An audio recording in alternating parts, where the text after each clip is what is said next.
I quietly left after discovering my wife Cathy's affair, 3.5 years into what I thought was a happy marriage. The betrayal felt like someone had ripped the ground out from under me, leaving me free-falling with no end in sight. When I first learned of it in February 2018, I didn't scream or fight. I didn't even confront her. I just left. A year later, after avoiding all contact, she managed to find me. By then, I was a different man living a different life, but the wounds of her betrayal had left scars I still carried. Looking back, the cracks in our marriage didn't appear overnight. They formed slowly, subtly, like a silent avalanche building momentum until the inevitable crash. Cathy and I met 5 years earlier at a barbecue hosted by a mutual friend. She was radiant, confident, and quick-witted, everything I thought I could never find in a partner. I was a little rough around the edges, working as a technical sales director with a demanding job that often took me on the road. She was polished, ambitious, and climbing the corporate ladder at her own company. Despite our differences, we clicked. I was captivated by her, and for reasons I couldn't understand, she seemed just as taken with me. After only a few months of dating, I knew she was the one. We couldn't keep our hands off each other, and the chemistry between us felt like a once-in-a-lifetime connection. After a year and a half, we got married and moved into a spacious apartment while saving for a down payment on a house. Life seemed perfect, or at least close to it. But perfection doesn't last forever, does it? After the first 3 years of marriage, things started to shift. Cathy began working longer hours, sometimes not coming home until well past midnight. She explained it away as the natural price of climbing the corporate ladder. "You've got to put in the hours if you want to get anywhere," she would say, brushing off my concerns. I tried to understand. My own job required occasional travel, sometimes leaving me out of town for 3 or 4 days every month. But I made an effort to cut back, offering to be home more so we could spend time together. Cathy dismissed the idea. "You don't need to change anything for me," she said one evening as she sat on the couch, scrolling through her phone. "This is just what it takes to be successful. You, of all people, should understand that." The argument started small, disagreements about how often we were both gone, her defensiveness about late nights, the way she always seemed to be glued to her phone. But over time, the fights became circular, always ending in frustration. Looking back, I can see the warning signs clearly. Our once vibrant intimacy dwindled to almost nothing. Cathy seemed increasingly distant, more irritable, and quicker to lash out over trivial things. I assumed it was work stress or burnout. After all, she was juggling a high-pressure job in a male-dominated field. But I was wrong. The first undeniable red flag came in September 2017. Cathy had started attending what she called work hangouts with increasing frequency. At first, it was once a week, then twice, and soon it was 3 or more nights. One evening, she stopped at the grocery store on her way home. When she pulled into the driveway, I went out to help her unload the bags. As I reached into the back seat, something caught my eye, something pink and lacy glinting from under the passenger seat. I bent down and pulled it out, one of her bras. It wasn't just any bra, it was one of her favorites from a store she loved. I knew it well because I had bought it for her as a gift the previous year. My stomach dropped. Cathy had a habit of taking off her bra when she was in a playful mood, but why would it be stuffed under the car seat? It didn't make sense. When I walked into the kitchen with the groceries, Cathy immediately noticed something was off. "You look like you've seen a ghost," she joked, eyeing me as she put the milk in the fridge. I forced a smile, masking the storm brewing inside me. "I'm fine. Just tired." That night, I lay awake, replaying every detail of the past few months. The late nights. The defensiveness. The phone calls she always took in the other room. And now this. But I had no concrete proof. The bra was suspicious, but it wasn't enough to accuse her of anything. The following week, I decided to surprise Cathy with a romantic evening. Maybe we just needed to reconnect, to remind ourselves why we fell in love in the first place. I cooked her favorite meal, set the table with candles, and even bought a bouquet of flowers. When she walked through the door that Friday night, I was waiting with a smile, ready to sweep her off her feet. She barely glanced at the table. "This looks amazing, but I can't stay. The team's meeting up at a bar tonight, and I promised I'd join them." My heart sank. "Can't you skip it, just this once?" I asked. "I went all out for you tonight. I thought we could spend some time together." She sighed, already walking toward the bedroom. "I can't bail now. I'll just have a quick snack with you before I go, okay?" While she showered, I threw the flowers and food into the trash. By the time she left the house, dressed to the nines and smelling of perfume, I felt numb. That night, I decided to follow her. Using a second phone, I tracked the location of my work cell, which I had hidden in her car earlier that day. She drove downtown to a bar she frequented with coworkers. I parked across the street and waited. About an hour later, I saw her walk out of the bar with a man I didn't recognize. He was tall, well-dressed, and looked like the kind of guy you'd see on the cover of a business magazine. I watched as he put his arm around her, pulling her close. Then, he kissed her. My stomach twisted into knots. My hands gripped the steering wheel so tightly that my knuckles turned white. They got into his car and drove off, and I followed at a distance. They pulled into the parking lot of a nearby hotel. I watched as they got out, holding hands, and walked inside. I didn't need to see anything else. Driving aimlessly that night, I found myself at a small tavern on the outskirts of town. I walked in, ordered a drink, and sat at the bar, trying to make sense of what I'd just witnessed. The bartender, a kind-looking woman in her 40s, noticed my expression. "You okay, hon?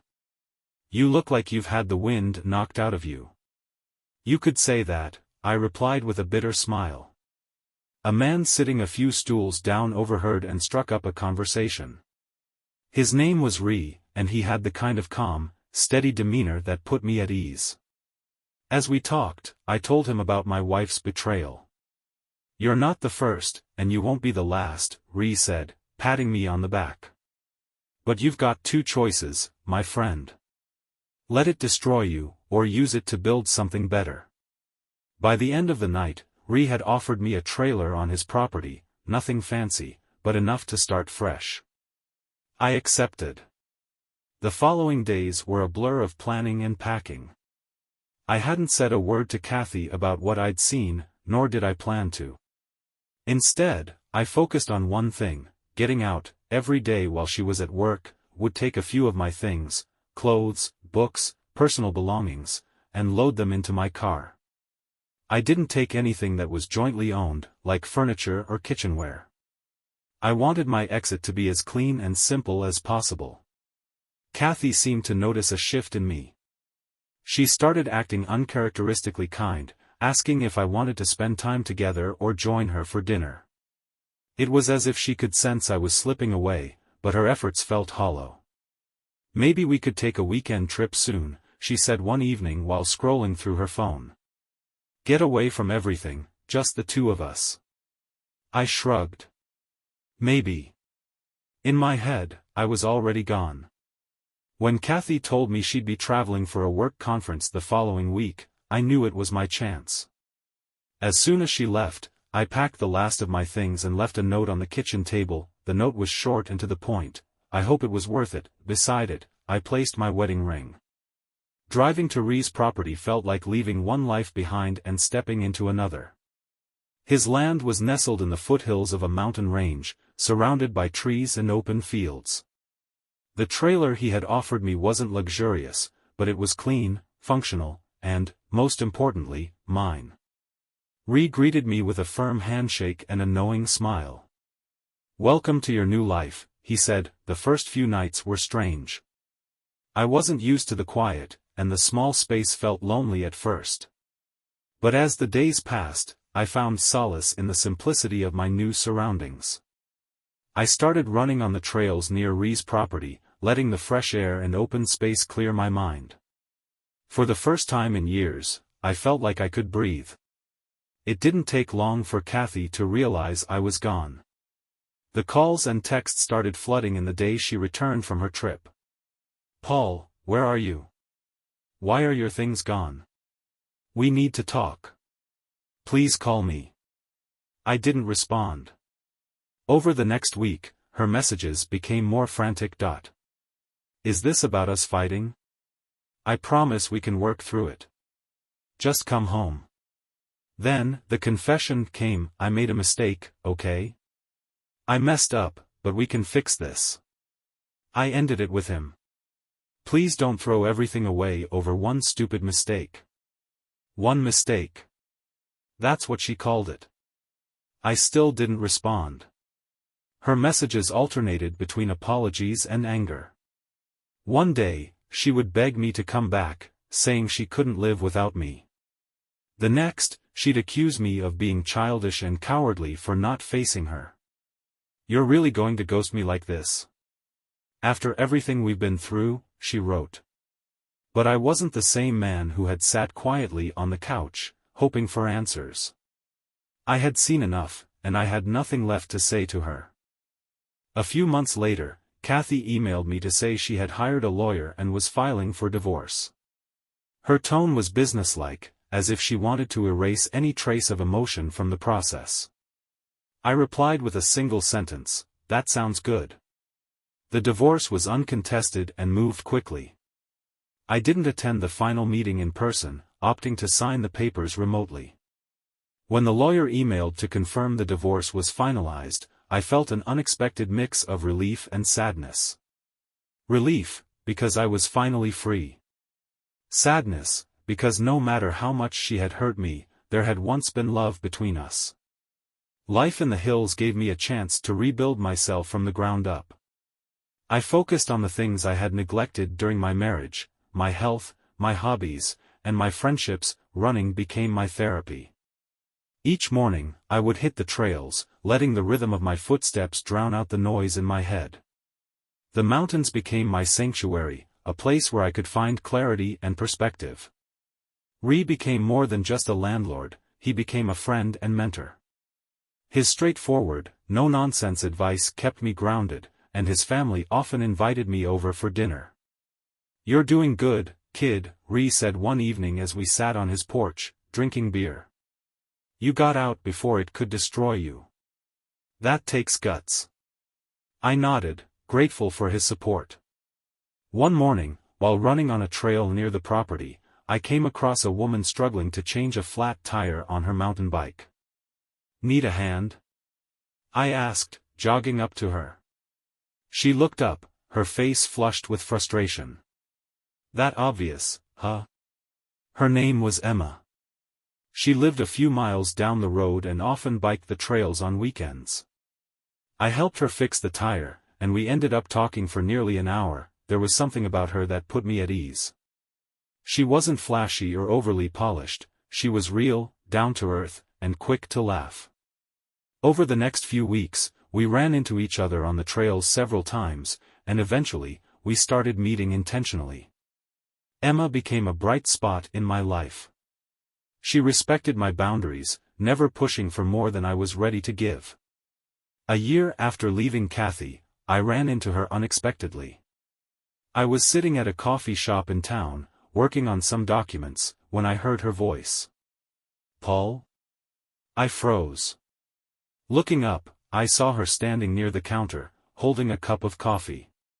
She looked almost the same, but there was something different in her eyes, something tired and broken. "I've been looking for you," she said, walking over to my table. I didn't respond, but she took a seat anyway. As Cathy sat down across from me, I felt a strange mix of emotions. There was anger, of course, the kind that lingered beneath the surface, buried but never entirely gone. But there was also pity. She looked like a shadow of the woman I had once loved. "Paul, Please, she said softly. I've been searching for you for months. I heard you'd moved out here, but I didn't know where. Can we talk? I leaned back in my chair, crossing my arms. What's left to talk about? She hesitated, her hands wrapped tightly around her coffee cup. I need to apologize. Properly. I know I don't deserve it, but I need you to hear me out. Against my better judgment, I nodded. Fine. Talk. She exhaled as if she'd been holding her breath. I messed up, Paul. I let my ambition and my ego ruin everything we had. And when I say I regret it, I mean it, I regret it every single day. I didn't respond, so she continued. After you left, everything fell apart. My work found out about the affair. HR got involved, and the situation became so toxic that I had to resign. And as for him, she trailed off, staring into her coffee. He threw me under the bus. Blamed me for everything. His fiancée found out, and they broke up, but he made sure everyone thought it was my fault. That's karma for you, I said flatly. She winced. I deserved it. All of it. But losing you, that was the worst part. I didn't realize how much I loved you until you were gone. Loved me? I said, my voice sharp. You didn't love me when you were sneaking off to hotels with him. Her eyes filled with tears. I know. I know I don't deserve your forgiveness, but I need you to know how sorry I am. If I could take it all back, I would. I stared at her, my emotions a tangled mess. Part of me wanted to yell at her, to lay bare every ounce of pain she'd caused. But another part of me, the part that had spent the past year rebuilding my life, just wanted to walk away. What do you want from me, Cathy? I asked finally. She looked up, her tears spilling over.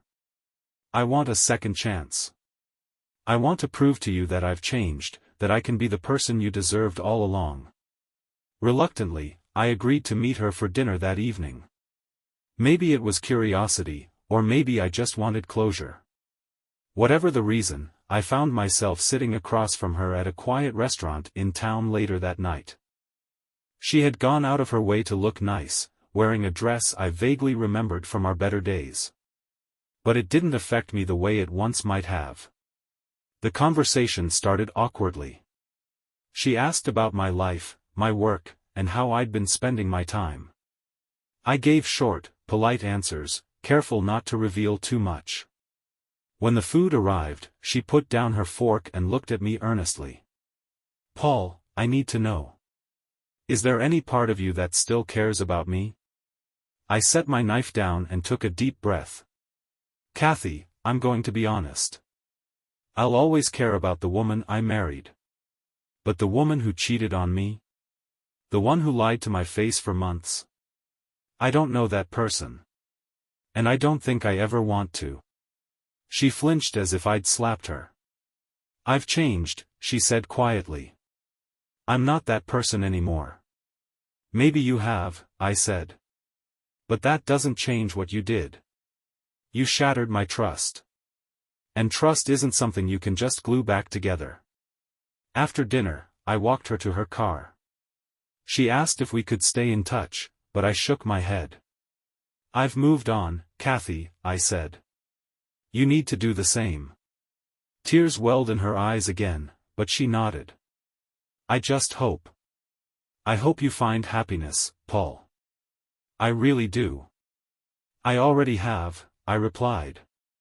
As I watched her drive away, I felt a strange sense of peace. Seeing her again had been painful, but it also confirmed something I already knew. I had outgrown her, outgrown the life we had shared. The next morning, I went for a long run on the trails near Ree's property. The crisp mountain air filled my lungs, and the sound of birdsong surrounded me. For the first time since running into Cathy, I felt truly grounded. When I returned to the trailer, Emma was waiting on the porch. She smiled as I approached, holding up 2 cups of coffee. "Morning, mountain man," she teased. I laughed, taking a cup from her. "Morning. What's the plan for today?" "Whatever you want," she said. "I'm just happy to be here." Her words were simple, but they meant everything. Emma didn't need grand gestures or declarations. She was content with who I was, and that was more than I had ever dared to hope for. Looking back, I realized that Cathy's betrayal, as painful as it was, ultimately set me free. It forced me to reevaluate my life, to rediscover who I was outside of the relationship. If I had stayed, if I had forgiven her, I would have lost myself in the process. Life in the hills has taught me the value of simplicity, of peace, and of genuine connection. I've learned that healing isn't about forgetting, it's about moving forward, carrying the lessons with you but leaving the pain behind. To anyone reading this, I hope you find the strength to walk away from what no longer serves you. Betrayal doesn't define you. What you do next, that's what matters. Thank you for watching the video. Subscribe and turn on notifications to be the first to have radish and real stories with you. Have a great day.